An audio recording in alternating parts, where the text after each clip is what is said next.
Hetkel on käes selline aeg, kus noored lehed tulevad maa seest välja, teod koos nendega. Täna räägime sellest, kuidas tigusid tõrjuda, peletada ja ka hävitada.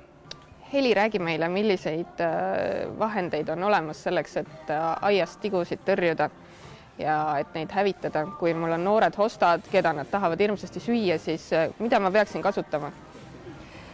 Kasutusvahendeid nüüd tigude peletamiseks on nüüd erinevaid. Kõigepealt ma näitaksin tigude graanulit. See on siis söötmürk tigude ja nälkijate tõrjeks. Siis on nii dekoratiivtaimedel, maasikatel, mis iganes meil ka aias ei oleks. See on küll selline sööt, mida siis pannakse taime ümber, et kindlasti mitte me ei raputa teda taime peale otse. Aga mis siis juhtub, kui ta taime peale raputada? Noh, eriti nendele taimedele näiteks, mida me sisse sööme, kuna tegemist on ikkagi kemikaaliga, siis me püüaksime ikkagi sellest hoiduda, et ta ei läheks kindlasti. No kui ta läheb lille peale natukene, et ta ei ole otseselt selline, mis selle taime hävitaks, aga kindlasti me hoiame eemale nendel taimedest, mida me sisse sööme. Järgmisena näitaks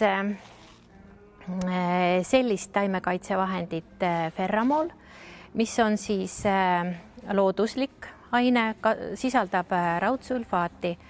Ta siis laguneb ära pinnal rauaks ja rikastab ka nagu väetis meie pinda. See nüüd ei ole kahjulik? See ei ole kahjulik, jah, aga me kasutame teda ka ikkagi siiski taime ümbrusesse ümber panemiseks, mitte ka otseselt taime peale. Ja see on ka nüüd selline hea vahend, et me ei peaks kartma ka, kui meil on koduloomad, kassid ja koerad, et ta ei tee nendele halba. Need tigude graanulid samamoodi, ma saan aru, töötavad niimoodi, et ta tõmbab selle molluski või selle teo seest siis niiskuse välja ja siis ta nii-öelda kuivab ära. Jah, kuivab ära. Aga see on siis nüüd täielik looduspõhine, mis on just koduloomadele, et siin inimesed küsivad väga palju, et kuidas ta mõjub kassidele, koertele, siis see on selline hea toode. Selge, siin on sul selline imelik karbikene, mis ma sellega teha saan? Jah, see on nüüd selline tigude korjamiskarp, et see tuleks siis täita õllega. Ta lahti käib niimoodi? Ja, et siia paneme siis, täidame õllega ja siin on nüüd ka veel kapsel vahendiga, et need siis segame kokku õlle sisse ja siis see meelitab nagu oma lõhnaga tigusi sinna purki ja sedasi saame siis koguda teodaiast kokku.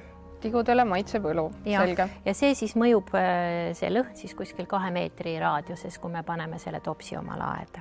Ehk siis panna salatilehtede ja noorte hostade juurde just. Ja.